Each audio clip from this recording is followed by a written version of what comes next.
Bandang Orange and Lemons hindi nagustuhan ang pananapaw ni Francine Diaz. Naging laman ng mga usap-usapan sa social media at ilang mga entertainment news sites ang OPM band na Orange and Lemons matapos ang biglang pag-alis nila sa stage sa gitna ng kanilang performance. Kumakalat ngayon sa social media ang mga video sa isang LGU event sa San Jose, Occidental Mindoro, kung saan makikitang naghahanda na ang bandang Orange and Lemons para mag-perform nang biglang lumabas sa stage ang aktres na si Francine Diaz para batiin ang audience matapos siyang tawagin ng host. Hindi naman ito nagustuhan ng banda kaya naman umalis na lamang sila sa entablado dahil pakiramdam nila ay ninakaw sa kanila ni Francine Diaz ang limelight. Makalipas ang ilang sandali, ipinahayag ng bokalista ng Orange and Lemons na si Clem Castro sa mga manonood at iba pang mga artist na aralin kung paano igalang ang ibang mga performer. Gusto ko lang manghingi ng paumanhin pero kailangan ko lang sabihin to. Para sa mga artist, sana naman walang sumisingit. Respeto lang ba? Pahayag ni Clem.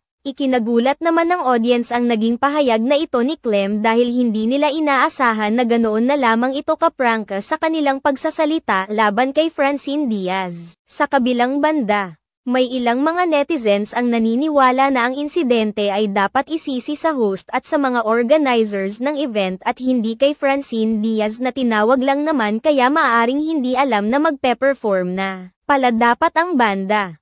Ayon sa kanila, tinawag lang si Francine Diaz para mag-perform sa stage at may posibilidad na hindi niya alam na pinaghahandaan na ng Orange and Lemons ang kanilang pagtatanghal noong mga panahong iyon. Sa ngayon ay hindi pa naman naglalabas ng pahayag si Francine Diaz at maging ang mga organizers sa event sa San Jose Occidental Mindoro hinggil sa nangyaring Sapawan incident.